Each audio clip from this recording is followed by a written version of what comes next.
Okay, hello everyone. अभी तक हम बहुत कुछ कर चुके हैं। आज हमने करना है अमोनिया की प्रिपरेशन और डाइनाइट्रोजन की भी प्रिपरेशन करनी है। एक minute, let me start. Okay, dinitrogen के बारे में आपने बहुत कुछ सुना होगा। N2 जिसे बोलते हैं, काफ़ी इनर्ट गैस है, हमारे एटमॉस्फेयर में भी काफ़ी ज़्यादा अमाउंट में प्रेजेंट है। और कभी छोटी क्लासेस में पढ़ा होगा कि जो चिप्स के पैकेट होते हैं उन्हें अक्सर डाइनाइट्रोजन गैस उसमें फ्लश की जाती है, क्योंकि डाइनाइट्रोजन जनरली किसी से इतना इजीली रिएक्ट नहीं करती, इनर्ट एटमॉस्फेयर क्रिएट कर सकती है और अबंडेंट है, इजीली अवेलेबल है, that is why dinitrogen use करते हैं। ठीक है, ओके। तो इस चैप्टर में हमने क्या पढ़ना है, हमने थोड़ा सा इसके कैसे प्रिपेयर करते हैं, क्या प्रॉपर्टीज हैं, लिटिल बिट वही सब कुछ पढ़ना है, इससे ज़्यादा कुछ नहीं। ठीक है, तो जनरली अगर कमर्शियली बात करूँ, कमर्शियली मतलब जो आप इंडस्ट्रियल स्केल या फिर पर्पस के लिए यूज करते हैं, तो हमारी dinitrogen liquefaction and fractional distillation कर दो आप एयर का, तो बन जाती है। लिक्विफिकेशन मतलब लिक्विफाई करना, एंड फ्रैक्शनल डिस्टिलेशन आपको दिखाया था 11th में। There are two type of distillation. तो सिंपल डिस्टिलेशन होती है, एक होती है फ्रैक्शनल। फ्रैक्शनल डिस्टिलेशन में आपके पास ऐसे दो कंपोनेंट जिनके बॉइलिंग पॉइंट में थोड़ा डिफरेंस होता है, उनको सेपरेट कर सकते हैं। ठीक है, क्लियर।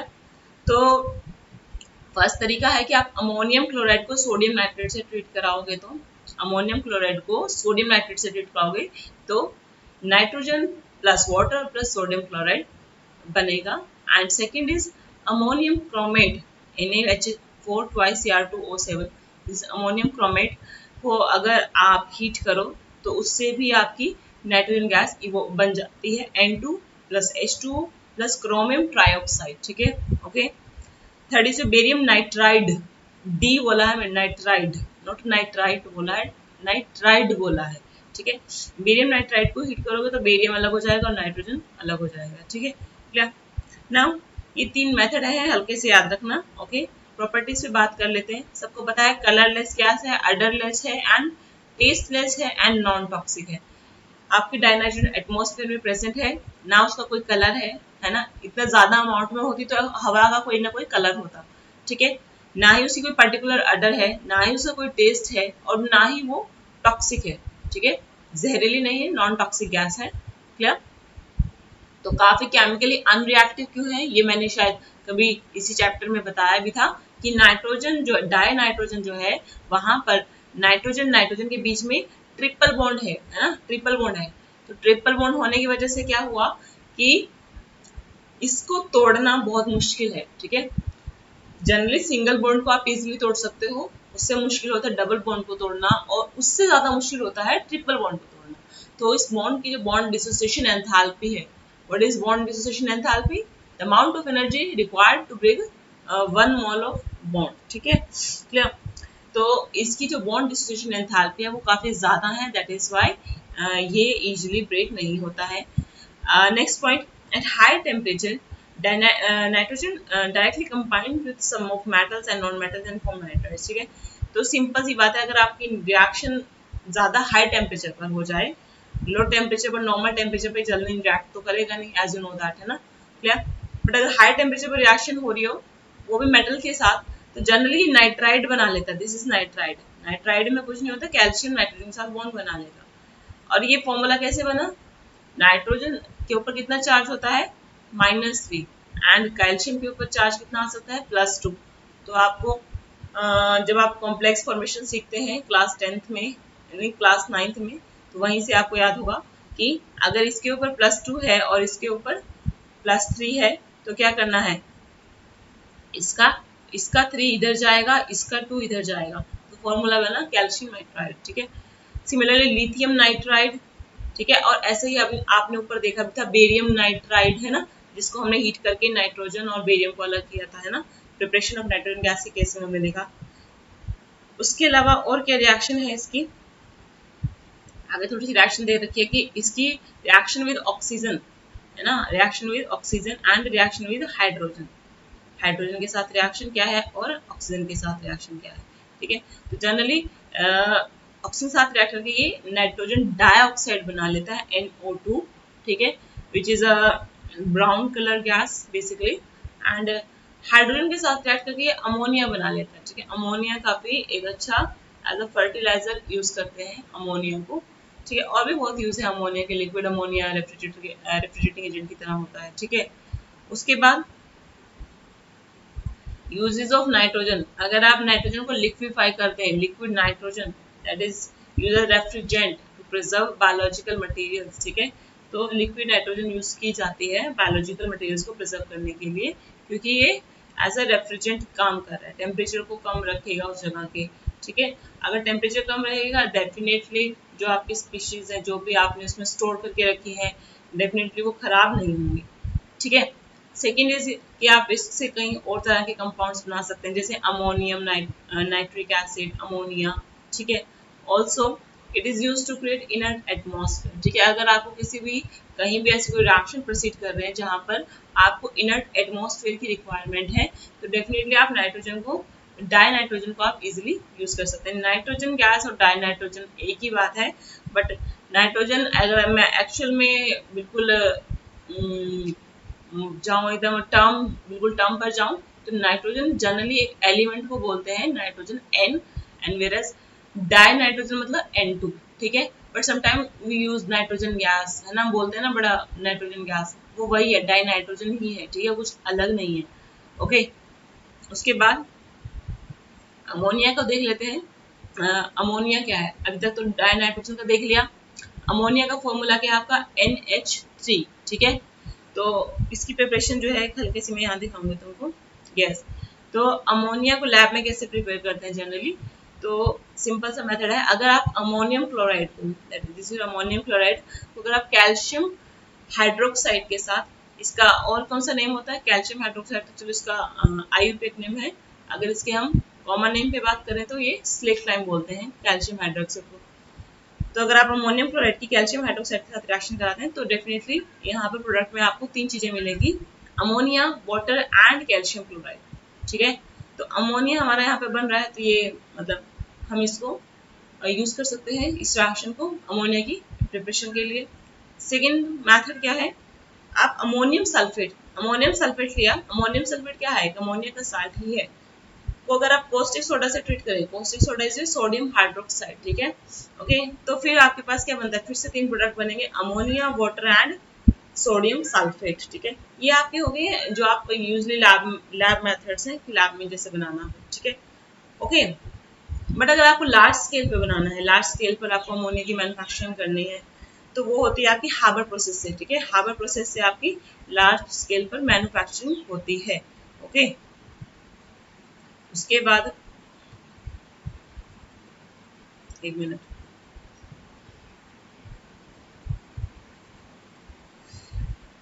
अब देखो यहाँ पर इसको देखो सिस्टम को, क्या क्या देखोगे, reaction N2 plus 3H2 is becoming 2NH3 and del H, how much del H, यार इसको डिलीट ही मारो, del H कितना है यहाँ पर फॉर्मेशन का, enthalpy of formation is -46.1 kilo joule per mole, ठीक है। नेगेटिव में है एनर्जी, फॉर्मेशन की जो एनर्जी है नेगेटिव में है, मतलब ये कैसी रिएक्शन है, ये एक्सोथर्मिक रिएक्शन है। सेकेंड चीज आपको याद रखना है कि नाइट्रोजन और हाइड्रोजन को किस रेशियो में कंबाइन किया है। अगर आप देखो एक नाइट्रोजन का मॉलिक्यूल है और 3 हाइड्रोजन के मॉलिक्यूल है ना, अमोनिया बनाने के लिए एक नाइट्रोजन का मॉलिक्यूल और 3 हाइड्रोजन के मॉलिक्यूल लिए हैं, मतलब नाइट्रोजन और हाइड्रोजन आपके 1:3 रेशियो में कंबाइन हुए हैं। कैसे कंबाइन हुए हैं, 1:3 रेशियो में, ठीक है। अब 2 चीजें हमने समझ ली, एक तो ये एक्सोथर्मिक रिएक्शन है, दूसरा यहाँ पर नाइट्रोजन एंड हाइड्रोजन 1:3 रेशियो में कंबाइन हो रहे हैं टू फॉर्म अमोनिया। अब क्या करोगे, अब थर्ड चीज आपने चेक करनी है, नंबर ऑफ मोल्स। मुझे ये बताओ कि when on moving left to right in the reaction, left to right, number of moles increase कर रहे हैं या डिक्रीज कर रहे हैं, ये बताना है कि जैसे आप रिएक्टेंट से प्रोडक्ट की तरफ जाते हो तो नंबर ऑफ मोल्स इंक्रीज करते हैं या डिक्रीज करते हैं। तो you can easily check here, there is 1 mole of nitrogen and 3 mole of hydrogen, so how many moles of reactants? Total moles of reactants will be equal to 4 because 1 mole of nitrogen and 3 mole of hydrogen are reacting.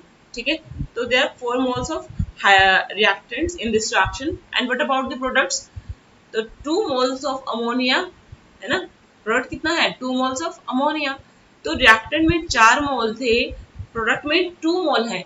तो left to right जाते हुए क्या हुआ है, number of moles decrease कर रहे हैं, है ना. रिएक्टेंट में 4 मोल्स थे, प्रोडक्ट में 2 मोल्स है. मैं कह रही हूँ लेफ्ट टू राइट जाते हुए आपके नंबर ऑफ मोल्स डिक्रीज कर रहे हैं. व्हाट डज इट मीन कि अगर आपके नंबर ऑफ मोल डिक्रीज करते हैं तो हमने ली चैटल प्रिंसिपल में पढ़ चुके हैं प्रीवियस क्लास में कि अगर नंबर ऑफ मोल्स डिक्रीज करेगा तो reaction with increase in pressure के साथ फेवर हो गई. ठीक है, अगर आप इस रिएक्शन में प्रेशर इंक्रीज करते हैं तो रिएक्शन जो आपका इक्विलिब्रियम है वो फॉरवर्ड डायरेक्शन की तरफ शिफ्ट होगा.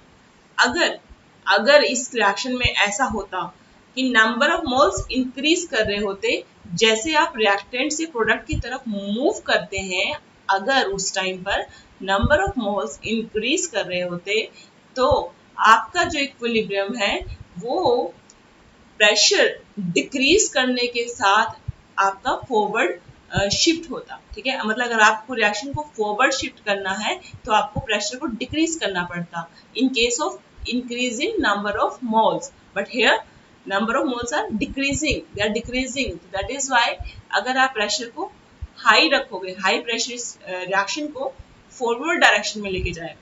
और तो हमको रिएक्शन फॉरवर्ड में ले जानी है ना, क्योंकि हमको क्या चाहिए, हमको अमोनिया चाहिए, हमको वापस से नाइट्रोजन एंड हाइड्रोजन नहीं चाहिए. हम रिएक्शन को बैकवर्ड कभी शिफ्ट करेंगे नहीं यहाँ पर, है ना, क्योंकि हमारा पर्पस अमोनिया बनाना है. ठीक है, इसलिए ये जो हार्बर प्रोसेस है, ये जो रिएक्शन है, ये आपकी हाई प्रेशर पर ये अच्छा खासा इसको फेवर करेगा. तो अराउंड आपका देखो 200 × 10⁵ पास्कल इतना आपका प्रेशर रखा जाता है इस रिएक्शन को प्रोसीड कराने के लिए. ठीक है, उसके अलावा एक और चीज दिखाते हैं इसमें. यस, तो जनरली प्रेशर हाई रखा जाता है और टेम्परेचर रखा जाता है लो. लो टेम्परेचर क्यों रखा जी, मैंने बताया था अगर रिएक्शन एक्सोथर्मिक रिएक्शन होती है तो टेम्परेचर लो टेम्परेचर रिएक्शन को फॉरवर्ड शिफ्ट करता है. अगर रिएक्शन एंडोथर्मिक होती है तो हाई टेम्परेचर रिएक्शन को फेवर करता है फॉरवर्ड डायरेक्शन में. तो यहाँ पर जो एक्सोथर्मिक है तो पहले टेम्परेचर मतलब रिएक्शन सिस्टम में बढ़ रहा है, अगर तुमने ऊपर से और बढ़ा दिया तो रिएक्शन क्या हो जाएगी, डिस्टेबलाइज हो जाएगी, डिसफेवर हो जाएगी. ठीक है, तो हमें टेम्परेचर को कम रखना पड़ता है, 700 केल्विन के जैसे टेम्परेचर आपको रखना पड़ेगा. ठीक है, although 700 Kelvin is not a low temperature but still according to those processes जो इंडस्ट्री बनाए जाते हैं जहाँ पर काफ़ी टेम्परेचर हाई टेम्परेचर की रिक्वायरमेंट होती है, उसकी कंपैरेटिवली हम कह सकते हैं कि लो टेम्परेचर पर है.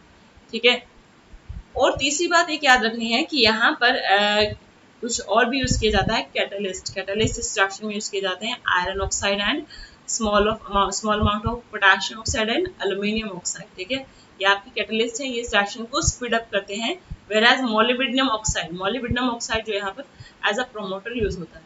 प्रोमोटर ये तो आपको सिलेबस से हट चुका है, कैटलिसिस हट चुका है, तो मेरे हिसाब से इसको ज़्यादा डिटेल में कराने का इससे कोई फायदा है नहीं. ठीक है, क्लियर. तो इतना याद रखना कि किस तरह के कौन कौन से कैटलिसिस में यूज होते हैं. ये याद रखना कि लो टेम्परेचर फेवर करता है, हाई टेम्परेचर फेवर कर रहा है. सेकेंड चीज, हाई प्रेशर फेवर करेगा या लो प्रेशर फेवर करेगा इस रिएक्शन में. ठीक है, तो यही होता है इसमें देखने का. और ऑब्वियसली आपको रिएक्शन सारी याद होनी चाहिए मेरे हिसाब से. Properties of ammonia. अमोनिया की क्या प्रॉपर्टीज हैं. अमोनिया ऑल्दो कलरलेस है बट बहुत पंजेंट गैस होती है. ठीक है, पंजेंट होती है, काफी गंदी स्मेल आती है अमोनिया में से. इवन अगर आप अमोनियम के साल्ट्स भी स्मेल करो ना, उसमें से भी बड़ी पंजेंट स्मेल आएगी. ठीक है, but it is highly soluble in water. पानी में बहुत अच्छे से सॉल्युबल हो जाती है. इसका कारण हमें पता है, अगर आपको याद हो जब हम बॉइलिंग पॉइंट पढ़ रहे थे हाइड्राइड्स का, ग्रुप 15 के हाइड्राइड्स का बॉइलिंग पॉइंट पढ़ रहे थे, तो हमने अमोनिया का कुछ एक्सेप्शनल बिहेवियर देखा था, है ना. अमोनिया आपका 3rd हाईएस्ट बॉइलिंग पॉइंट रखता है. क्यों, क्योंकि मैंने बताया था अमोनिया जो है, अमोनिया के पास एक ऐसी एबिलिटी है कि वो हाइड्रोजन बॉन्ड बना सकता है, क्योंकि हाइड्रोजन यहाँ पर नाइट्रोजन से अटैच है, जो कि बहुत एक इलेक्ट्रोनेगेटिव एलिमेंट है, स्मॉल साइज है, इलेक्ट्रोनेगेटिव है काफी, ठीक है। तो ऐसे केस का में हाइड्रोजन जो होते हैं वो हाइड्रोजन ऐसे केस के जो मॉलिक्यूल्स होते हैं वो हाइड्रोजन बॉन्डिंग में इन्वॉल्व हो जाते हैं, ठीक है। तो ड्यू टू हाइड्रोजन बॉन्डिंग इसका जो बॉइलिंग पॉइंट होता है वो थोड़ा हाई रहता है then expected one, okay. But अब पानी में भी क्या होते हैं, पानी में भी देखो ऑक्सीजन के साथ अटैच है हाइड्रोजन, है ना। ऑक्सीजन भी स्मॉल साइज है एंड इलेक्ट्रोनेगेटिव है, इसलिए पानी का जो मॉलिक्यूल होता है वो भी हाइड्रोजन बॉन्डिंग शो करता है, और अमोनिया का जो मॉलिक्यूल है वो भी हाइड्रोजन बॉन्डिंग शो करता है। तो इसलिए दोनों हाइड्रोजन बॉन्डिंग शो करते हैं, तो दोनों अगर एक दूसरे के साथ मिक्स हो जाते हैं तो दोनों एक दूसरे के साथ भी हाइड्रोजन बॉन्डिंग बड़ी इजीली बना लेते हैं। दैट इज वाई आपका जो अमोनिया है वो पानी में बहुत सॉल्युबल है ड्यू टू हाइड्रोजन बॉन्डिंग, ठीक है। क्योंकि वाटर भी आपका हाइड्रोजन बॉन्डिंग बनाता है और अमोनिया भी हाइड्रोजन बॉन्डिंग बनाता है। अगर दोनों को मिक्स कर दिया जाएगा तो दोनों हाइड्रोजन बॉन्डिंग बनाएंगे, और जब दोनों में हाइड्रोजन बॉन्डिंग बनेगी मतलब क्या है, दोनों एक दूसरे में सॉल्युबल होंगे, है ना, simple term. And it has high boiling point, ये तो मैंने बता दिया, तो आप ऊपर भी पढ़ के आए हो, जो ऊपर मैंने एक्सप्लेन किया था। नाउ एक मिनट, ये जो नेक्स्ट प्रॉपर्टी है, it behave as Lewis base, Lewis base की तरह बिहेव करता है, ये भी देखा था। NH3 जो है आपका सबसे बढ़िया लुईस बेस होता है among the hydrides of group 15, okay. Group 15 के जितने भी हाइड्राइड्स आपने देखे थे, NH3, PH3, ASH3, SBH3, BiH3, उन सब में NH3 का जो है आपका सबसे अच्छा बेसिक कैरेक्टर रहता है। उसका भी मैंने रीजन आपको बताया था, इलेक्ट्रॉन डेंसिटी। ऑल्दो सबके पास लॉन पेयर है, नाइट्रोजन के पास भी लॉन पेयर है, फॉस्फोरस के पास भी है, आर्सेनिक के पास भी है, एंटीमोनी के पास भी है, बिस्मथ के पास भी है, पांचों के पास लॉन पेयर है। But the difference is the electron density, है ना। इलेक्ट्रॉन डेंसिटी कैसे डिपेंड करती है, मैंने बताया था, number of electrons divide by size. तो जिसकी इलेक्ट्रॉन डेंसिटी ज्यादा होगी ना बच्चे, उसका बेसिक कैरेक्टर ज्यादा होगा, ठीक है। इसलिए आपके तो ये जो है आपके क्या बोलते हैं लुईस बेस होते हैं। एज वेल एज आपको एक जान की खुशी होगी कि ये ब्रॉन्स्टेड बेस भी होते हैं। लुईस बेस ये होते हैं due to high electron density, but they also act as Bronsted base. If you know that what are Bronsted base क्या होते थे जी, ब्रॉन्स्टेड बेस क्या होते हैं, एच पॉजिटिव के टर्म में हमने बताया था ब्रॉन्स्टेड बेस को, और जो ब्रॉन्स्टेड का कंसेप्ट है वो एच पॉजिटिव के टर्म में ही है।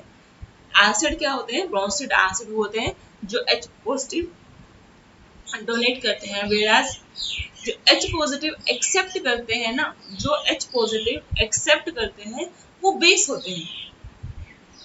ऐसे एसिड और बेस के बहुत कंसेप्ट है ना, अरे आपने पढ़ा होगा, लुईस कंसेप्ट है, ब्रोंस्टेड कंसेप्ट है, एक और कंसेप्ट था रेनियस था I think, okay.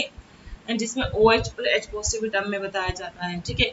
But Bronsted क्या कहता है कि जो H पॉजिटिव डोनेट करेगा वो एसिड है, जो H पॉजिटिव एक्सेप्ट करेगा वो बेस है। अगर आपने अमोनिया की रिएक्शन करा दी सल्फ्यूरिक एसिड के साथ, ठीक है, और सल्फ्यूरिक एसिड क्या है, एसिड है, इट विल डोनेट क्या, it will donate H positive and that H positive will be accepted by ammonia. Ammonia उसको एक्सेप्ट कर रहा है H पॉजिटिव को, जो सल्फ्यूरिक एसिड ने डोनेट किया। It means ammonia is acting as Bronsted base, ठीक है। तो यहाँ पर सॉल्ट की फॉर्मेशन हो जाती है। whenever there is a reaction between acid and base there will always be formation of salt, ठीक है। अमोनियम सल्फेट आपका सॉल्ट है। Similarly ammonia and hydrogen chloride, again the same process, hydrogen chloride is your acid and ammonia is your base, okay। now here again a salt formation will take place, that is ammonium chloride is your salt, okay। तो याद रखना है कि जो आपका ammonia है वो Lewis base तो है ही है, साथ में ब्रॉन्स्टेड बेस भी है, ओके। उसके बाद ये है, ये एक कॉम्प्लेक्शन एजेंट है। कॉम्प्लेक्शन एजेंट क्या होता है जी, कि इसकी जो लॉन पेयर है वो कॉम्प्लेक्सेस बनाने में हेल्प करते हैं। इस तरह के कॉम्प्लेक्स आपने कोऑर्डिनेशन कंपाउंड्स जो चैप्टर है उसमें आपको ऐसे कंपाउंड्स बहुत मिलेंगे, बहुत ज़्यादा है, क्योंकि ये उन्हीं की स्टडी है ऑल्दो। तो जनरली क्या होता है कॉम्प्लेक्स फॉर्मेशन में, यहाँ पर जैसे कोवलेंट बॉन्डिंग में क्या होता है कि एक इलेक्ट्रॉन एक एटम देता है, दूसरा इलेक्ट्रॉन दूसरा बॉन्डिंग एटम देता है, तो दो एटम अपना एक एक इलेक्ट्रॉन देकर बॉन्ड बनाते हैं। वेराज इन केस ऑफ इस तरह ये कॉम्प्लेक्स के केस में क्या होता है कि कोऑर्डिनेशन बॉन्ड रहता है। कैसा बॉन्ड रहता है, कोऑर्डिनेशन। कोऑर्डिनेशन बॉन्ड क्या होता है बच्चे, कोऑर्डिनेशन बॉन्ड वो बॉन्ड है जहां पर दोनों इलेक्ट्रॉन जो बॉन्ड फॉर्मेशन में यूज होंगे ना, दोनों इलेक्ट्रॉन एक ही एटम की तरफ से आएंगे, दूसरे एटम की तरफ से कोई इलेक्ट्रॉन नहीं आएगा बॉन्ड फॉर्मेशन के लिए, दोनों इलेक्ट्रॉन एक ही एटम की तरफ से आएंगे। इट्स लाइक कि हम दोनों को, मतलब मैं हूँ और मेरी एक फ्रेंड है, हमको कहीं घूमने जाना है, ठीक है। अगर मैं हम दोनों में के बीच में कोवेलेंट बॉन्डिंग है तो क्या होगा, मैं हाफ अमाउंट रखूंगी, वो हाफ अमाउंट पे करेगी, है ना। बट अगर हमारे बीच में कोऑर्डिनेट बॉन्डिंग है, कोऑर्डिनेशन बॉन्ड है, कोवेलेंट नहीं है, तो सारा का सारा अमाउंट मैं पे करूंगी, वो पे नहीं करेगी, ठीक है। मतलब एक ही एटम की तरफ से दोनों इलेक्ट्रॉन आएगा तो कोऑर्डिनेट बॉन्ड होगा। हियर अमोनिया, क्योंकि अमोनिया के पास क्या है, अमोनिया के पास एक लॉन पेयर है, दो इलेक्ट्रॉन है, एक lone pair is equal to 2 electron, है ना। तो ये दोनों इलेक्ट्रॉन अपने देख लेके जाएगा किसके पास, कॉपर 2+ के पास, एंड विल फॉर्म बॉन्ड, है ना। इस तरह से एक नहीं 4 अमोनिया जाएंगे और ये टेट्रा अमाइन आपका कॉपर कॉम्प्लेक्स बन जाएगा, ठीक है। ओके, इसके बारे में डिटेल स्टडी जो है वो कोऑर्डिनेशन में है, तो अगर थोड़ा सा हल्का सा समझ लो इसको, हल्का सा यहाँ पर, बाकी डिटेल में तो वहीं करेंगे। सिमिलरली सिल्वर एंड अमोनिया का, यहाँ पर भी अमोनिया आपका एक कॉम्प्लेक्सिंग एजेंट है, वो यहाँ पर 2 इलेक्ट्रॉन अपने लेके जा रहा है सिल्वर के पास एंड बॉन्ड बना रहा है और कॉम्प्लेक्स बना रहा है, ठीक है, डायमंड सिल्वर। ओके, तो एक चीज और याद रख ली कि कॉम्प्लेक्शन एजेंट भी है। What are the uses of ammonia, ठीक है। सिंपल सी बात है, फर्स्ट ऑफ ऑल सबसे बड़ा इंपॉर्टेंट यूज दैट इज कि हम इसे नाइट्रोजनस फर्टिलाइजर बनाते हैं। नाइट्रोजन फर्टिलाइजर मतलब आपके ऑब्वियसली एग्रीकल्चर में आपकी प्रोडक्टिविटी इंक्रीज करने के लिए, क्योंकि हमारे जो सॉइल में कई बार न्यूट्रिएंट्स की कमी रहती है, जिसकी वजह से आपकी सॉइल उतनी फर्टाइल नहीं होती, प्रोडक्शन उतनी अच्छी नहीं होगी, क्रॉप्स प्रोडक्शन अच्छा नहीं होगा। तो क्रॉप प्रोडक्शन को एनहांस करने के लिए हम अक्सर सॉइल में नाइट्रोजनस एंड फॉस्फोरस के ऐसा कुछ फर्टिलाइजर ऐड करते हैं, सो दैट कि आपकी जो प्रोडक्टिविटी है वो अच्छी हो। तो नाइट्रोजन फर्टिलाइजर्स की यूज में, क्योंकि जितने भी अमोनियम सल्फेट है, अमोनियम नाइट्रेट है, ये सब क्या है, ये अमोनिया से बने हैं। जितने भी सॉल्ट है ना, जिन्हें हम एज अ फर्टिलाइजर यूज कर रहे हैं, ये सब अमोनिया से बने हैं, ठीक है, clear. Second is in the manufacturing of nitric acid HNO3, HNO3 की मैन्युफैक्चरिंग में भी अमोनिया का यूज होता है। Third, liquid ammonia is used as refrigerant, ठीक है। डोंट कंफ्यूज, लिक्विड नाइट्रोजन भी रेफ्रिजरेंट यूज होता है, लिक्विड अमोनिया भी यूज होता है, बट जो नाइट्रोजन का है वहां पर उन्होंने मेंशन कर दिया कि बायोलॉजिकल स्पीशीज की प्रिजर्वेशन के लिए, ठीक है, क्योंकि वो इनर्ट भी है, वो रिएक्ट नहीं करेगी, है ना। ऑल्दो टेम्परेचर को कम करके रखते हैं, दोनों ही कर रहे हैं, बट उसको यूज कर रहे हैं क्योंकि ऑब्वियसली N2 आपकी इनर्ट है, NH3 इनर्ट नहीं है, अमोनिया इनर्ट नहीं है, अमोनिया तो रिएक्ट करेगा। उसके बाद नाइट्रिक एसिड देख लो, नाइट्रिक एसिड कैसे बनाते हैं। नाइट्रिक एसिड बनाने की लैबोरेटरी की टेक्निक देख लो, लैबोरेटरी में कैसे बनेगा। सोडियम नाइट्रेट में अगर आपने सल्फ्यूरिक एसिड ऐड कर दिया, सोडियम नाइट्रेट में अगर आप सल्फ्यूरिक एसिड ऐड कर देते तो दो चीजें बनती हैं, एक तो बनेगा आपका सोडियम हाइड्रोजन सल्फेट या सोडियम बायसल्फेट जिसे कहते हैं, second is nitric acid HNO3 जो हमें चाहिए। ओके, अब यहाँ पर इंडस्ट्रियली कैसे बनाते हैं, याद रखना, Oswald process, name is Oswald process, Oswald process से बनाया जाता है। जैसे अमोनिया आपका हार्वर्ड प्रोसेस से बना है, तो यहाँ पर आपका नाइट्रिक एसिड ओसवाल्ड प्रोसेस से बना है। ये टर्म्स और इनकी रिएक्शन तो बहुत अच्छे से पता होनी चाहिए, बहुत पूछी जाती है, क्लियर। तो अमोनिया में देखो, अगर आप सिंपली, इन्होंने कुछ नहीं किया, फर्स्ट ऑफ ऑल अमोनिया का ऑक्सीडेशन किया है in the presence of platinum, platinum here is catalyst, ठीक है, रिएक्शन की स्पीड को एनहांस करेगा। यहाँ पर नाइट्रोजन मोनोऑक्साइड एंड पानी की फॉर्मेशन हो रही है। फिर अगेन जो नाइट्रोजन मोनोऑक्साइड बना है, इसका फिर से ऑक्सीडेशन किया गया है, तो नाइट्रोजन डाइऑक्साइड बना है ना। नाइट्रोजन मोनोऑक्साइड का ऑक्सीडेशन से नाइट्रोजन डाइऑक्साइड बना है। फिर नाइट्रोजन डाइऑक्साइड में अगर आप पानी का एडिशन कर दें तो आपके HNO3 की फॉर्मेशन हो जाएगी, ठीक है, आपका नाइट्रिक एसिड बन जाएगा। तो ये 3 स्टेप प्रोसेस है आपका ओसवाल्ड प्रोसेस। तो ये याद रखना, इसका रॉ मटेरियल क्या था नाइट्रिक एसिड का, अमोनिया ही था, अमोनिया का ही ऑक्सीडेशन करके आपने पहले NO बनाया है, फिर NO से NO2 बनाया है, फिर NO2 की हाइड्रोलिसिस कर दी है, पानी ऐड किया है, तो HNO3 की फॉर्मेशन हो गई है। उसके बाद प्रॉपर्टीज की बात करें, नाइट्रिक एसिड की प्रॉपर्टीज कैसी होंगी। First of all it is a colourless liquid. Colour, आपने नाइट्रिक एसिड देखा होगा लैब में बहुत बार, ओके, कोई कलर नहीं होता, कलरलेस लिक्विड है, तो सिंपल सी बात है, ओके। ऑल्दो बट अगर नाइट्रिक एसिड आपका इम्प्योर है, इम्प्योर मतलब उसमें कुछ इम्प्योरिटीज प्रेजेंट है, तो जनरली वो येलो कलर का होता है, ठीक है। क्लियर? क्यों येलो कलर का होता है? इसका भी कारण है, क्योंकि उसमें इम्प्योरिटी क्या, वो ये नहीं कि मिट्टी गिर गई है या सॉल्ट आ गया है कहीं से, ऐसी कोई इम्प्योरिटी नहीं है। जनरली उसमें इम्प्योरिटी होती है नाइट्रोजन डाइऑक्साइड प्रेजेंट रह जाती है, ठीक है? क्योंकि आपने देखा होगा कि जो अमोनिया HNO3 बना है वो नाइट्रोजन डाइऑक्साइड की हाइड्रोलिसिस करके ही बना है। अगर सपोज कुछ अमाउंट नाइट्रोजन डाइऑक्साइड का रह जाए एज इट इज, उसकी हाइड्रोलिसिस ना हो, तो डेफिनेटली वो नाइट्रोजन डाइऑक्साइड क्या है, उस टाइम पे इम्प्योरिटी है। ओके, तो due to the presence of nitrogen dioxide कई बार जो आपका इम्प्योर नाइट्रिक एसिड होता है वो येलो कलर का दिखता है, ठीक है? ओके,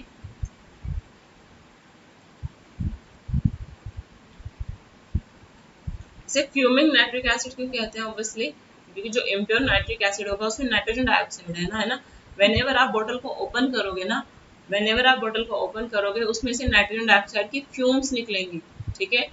नाइट्रोजन डाइऑक्साइड के उसमें से फ्यूम्स निकलेंगे क्योंकि उसमें कुछ नाइट्रोजन डाइऑक्साइड रह गया है, ठीक है? Okay, corrosive in nature definitely अगर आप कहीं पर भी गिर जाएगा उस चीज को बिल्कुल खराब कर देगा, हाथ पर किसी भी चीज पर कंसंट्रेटेड नाइट्रिक कंसंट्रेटेड एसिड, सारे मिनरल एसिड जो हैं वो कोरोसिव ही होते हैं generally. Clear? And now we discuss about their acidic nature, कि क्या एसिडिक नेचर रहता है हमारे नाइट्रिक एसिड का। तो सिंपल सी बात है, एसिडिक तो है, ठीक है, कोई इसमें डाउट नहीं है। तो अगर आपका HNO3 ब्रेक डाउन होता है तो जनरली वो दो तरह के आयंस देगा। एक तो देगा आपका हाइड्रोजन आयन जिसे हम प्रोटॉन बोलते हैं, second is your nitrate ion NO3 negative, ठीक है? क्लियर? तो एज क्योंकि डिसोसिएट होने पर H पॉजिटिव रिलीज कर रहा है, that is why it is considered as acid, ठीक है? इसको एसिड कंसिडर करने का एक ही रीजन है क्योंकि ये H पॉजिटिव रिलीज कर रहा है। सिमिलरली अगर अब देखो जो H पॉजिटिव होता है ना बच्चे, ये H पॉजिटिव हमको ऐसा लगता है कि निकल गया, but H positive is a very unstable intermediate species लगा लो, ठीक है? कि जो प्रोटॉन होता है वो अकेला कभी भी स्टेबल नहीं होता है। H पॉजिटिव जो है बहुत रिएक्टिव है, वो अकेला स्टेबल नहीं है, वो किसी ना किसी के साथ रिएक्ट कर जाएगा, कुछ और बना लेगा, ठीक है? तो जनरली क्या होता है कि अगर कोई रिएक्शन हो रही है उसमें H पॉजिटिव की फॉर्मेशन है, तो देयर विल बी सम कुछ ऐसा होना चाहिए कि जो उस H पॉजिटिव को स्टेबलाइज कर सके उस रिएक्शन में। जैसे कि आपका नाइट्रिक एसिड है, अगर आप उसको पानी के साथ पानी में ऐड करो, ठीक है, तो आपका क्या बनता है, H पॉजिटिव जो निकला था ना, जो H पॉजिटिव यहाँ पर रिलीज हुआ था HNO3 के डिसोसिएट होने पर, मतलब यहाँ पर जब H पॉजिटिव रिलीज होगा वो पानी के साथ कंबाइन कर जाएगा। पानी के साथ जब H पॉजिटिव कंबाइन कर गया तो H3O पॉजिटिव बन जाता है जिसे हम हाइड्रोनियम आयन कहते हैं, ठीक है? ये तो सिंपल है, 10th से पढ़ रहे हो। हाइड्रोनियम आयन बोलते हैं, और यहाँ पर है NO3 नेगेटिव नाइट्रेट आयन, ठीक है? क्योंकि अब ये आपका जो प्रोटॉन था ये तो स्टेबल नहीं है, but hydronium ion is comparatively stable then proton, ठीक है? सो इसलिए आपने देखा भी होगा, एक क्वेश्चन अक्सर 10th क्लास में बड़ा पेट क्वेश्चन होता था कि एक एक्सपेरिमेंट होता था, उसमें ड्राई HCl गैस का पीएच पेपर पर एक्शन देखा जाता था, और ये पूछा जाता था कि क्यों ड्राई HCl गैस आपकी एक ड्राई लिटमस पेपर या ड्राई पीएच पेपर पर कोई इफेक्ट शो नहीं करती है, कोई कलर चेंज शो नहीं करती, वेयर एज जो आपका ड्राई HCl गैस है एक मॉइस्ट लिटमस पेपर पर अपना कलर शो करती है, जो कलर ऑब्वियसली वो इम्पार्ट करेगी, जैसे कि ब्लू को रेड करेगी, ठीक है? ओके, तो वो जो है वो ड्राई लिटमस पेपर पे नहीं कर पाती, जो मॉइस्ट होता है, जो गीला लिटमस पेपर होगा उसको कर पाएगी। क्योंकि किसी भी एसिड को, किसी भी अगर कोई एक्शन में कोई एसिड है तो उनको अपना एसिडिक बिहेवियर शो करने के लिए वाटर का प्रेजेंस बहुत मस्ट है, चाहे वो सल्फ्यूरिक है, चाहे वो नाइट्रिक है, चाहे वो हाइड्रोजन क्लोराइड है, ठीक है? क्योंकि अकेला अगर HNO3 हुआ तो डेफिनेटली वो H पॉजिटिव में ब्रेक करेगा और NO3 में करेगा, H पॉजिटिव स्टेबल है नहीं, तो HNO3 का ब्रेक डाउन पॉसिबल नहीं हो पाएगा। कोई चीज ब्रेक कब होगी, जब उसके प्रोडक्ट टूटने के बाद उसका जो प्रोडक्ट है वो कहीं ना कहीं स्टेबलाइज हो, है ना? हमारे हर चीज का कोई ना कोई रीजन होता है ना कोई ड्राइविंग फोर्स होना चाहिए रिएक्शन का। तो रिएक्शन का जनरली ड्राइविंग फोर्स होता है उसकी स्टेबिलिटी, ठीक है? अगर प्रोडक्ट रिएक्टेंट से स्टेबल होते हैं तभी रिएक्शन प्रोसीड होती है, अदरवाइज रिएक्शन प्रोसीड नहीं होती, ठीक है? ऑल तो ये पॉसिबल नहीं है ना, अकेला तो नहीं टूटेगा ना ये, तो क्या करना पड़ेगा, पानी ऐड कराओ जी। पानी ऐड कराने से H3O पॉजिटिव बनेगा एंड H3O पॉजिटिव स्टेबल, ठीक है? सो नाउ पानी की प्रेजेंस में ये HNO3 ब्रेक डाउन कर जाएगा। ओके, उसके बाद आ जाओ, concentrated nitric acid is very strong oxidizing agent। obviously HNO3 जो है आपका बहुत अच्छा ऑक्सीडाइजिंग एजेंट है। ठीक है, इसका एक चीज हमने पढ़ा था, आपने एक रिएक्शन हम पढ़ते हैं कि मेटल जनरली एसिड्स के साथ रिएक्ट करके, मेटल एसिड्स के साथ रिएक्ट करके क्या बनाते थे, सॉल्ट प्लस हाइड्रोजन गैस। ठीक है, ये रिएक्शन बड़ी याद रखना, तुम वैसे भी 10th से पढ़ते हो, salt plus hydrogen gas. But एक चीज हमें सिखाई जाती थी, मैं वही कहती हूँ, आपका जो प्रीवियस क्लासेस है ना बच्चे, वो आपका बेस है। जिसने प्रीवियस क्लासेस में उतने अच्छे से नहीं पढ़ा होता ना, उसको आगे बहुत प्रॉब्लम आती है। कोशिश क्या करो कि चीजें जो है ना, वो जिस क्लास में जो चीज सिखाई जाती है उसको उस टाइम पर उतने अच्छे से ग्रास्प कर लो कि आगे आपको दिक्कत ना आए। अब 12th को अच्छे से नहीं करोगे तो फिर कहीं कॉलेज में दिक्कत आएगी, है ना, ये सिलसिला खत्म नहीं होएगा। ठीक है, तो इसलिए चीजों को बेटर अंडरस्टैंडिंग के लिए जो चीज जिस क्लास में जो भी आपका करिकुलम है, जो भी सिलेबस है, वो फुल डेडिकेशन से पढ़ना चाहिए। बिकॉज अगर आपने उस साल में उस चीज को नहीं सीखा ना, तो नेक्स्ट ईयर में आपको ऐसा अपॉर्चुनिटी शायद ही मिले कि आप उसको सीख पाए। ठीक है, अगर मिल भी जाए तो आपके लिए और ज्यादा हैक्टिक हो जाएगा 2 क्लास का सिलेबस एक साल में करना। ठीक है, तो आपकी जो मेटल्स होती हैं जनरली एसिड के साथ रिएक्ट करकर सॉल्ट और हाइड्रोजन गैस बनाती हैं। But in case of HNO3, अगर एसिड क्या है, HNO3 है, तो हाइड्रोजन गैस ही बोल्ड नहीं होती, बल्कि क्या बन जाता है, पानी बन जाता है, H2O बन जाता है, H2 बोल्ड नहीं होती। कारण कारण कुछ नहीं है, कारण सिर्फ इतना है कि जो नाइट्रिक एसिड है वो काफी अच्छा ऑक्सीडाइजिंग एजेंट है। व्हाट डज इट मीन कि एक अच्छा ऑक्सीडाइजिंग एजेंट है कि किसी दूसरे को बहुत इजीली ऑक्सीडाइज कर सकता है। खुद ऑक्सीडाइजिंग एजेंट क्या होते हैं, खुद को तो रिड्यूस करते हैं बच्चे, सामने वाले को ऑक्सीडाइज करते हैं। ठीक है, ओके, जिसको इसलिए वो ऑक्सीडाइजिंग एजेंट है, because they are helping in oxidation. उनका खुद का ऑक्सीडेशन नहीं हो रहा होता, वो दूसरे का ऑक्सीडेशन करते हैं। तो अगर यहाँ पर जैसे कॉपर मेटल है और HNO3 एसिड है ना, तो मान लो अगर ऐसा होता है कि वैसे तो कॉपर इतना रिएक्ट नहीं करता, चलो स्टिल जिंक का ले लेती हूँ केस। जिंक जो है नाइट्रिक एसिड के साथ रिएक्ट कर रहा है, तो अगर नाइट्रिक एसिड ऑक्सीडाइजिंग एजेंट नहीं होता तो यहाँ पर जिंक नाइट्रेट और हाइड्रोजन गैस बनती। बट क्योंकि ये ऑक्सीडाइजिंग एजेंट है, तो ये H2 को भी ऑक्सीडाइज कर देगा, H2 को ऑक्सीडाइज कर देगा पानी में, H2O में, है ना। H2 किस में चेंज हो गया, H2O में, है ना, एडिशन ऑफ ऑक्सीजन हुआ है ना, तो मतलब H2 का क्या हुआ है, ऑक्सीडेशन हुआ है। और ये ऑक्सीडेशन कराया किसने है, ये ऑक्सीडेशन कराया है HNO3 में। तो HNO3 आपका एक ऑक्सीडाइजिंग एजेंट है। ठीक है, ये याद रखना।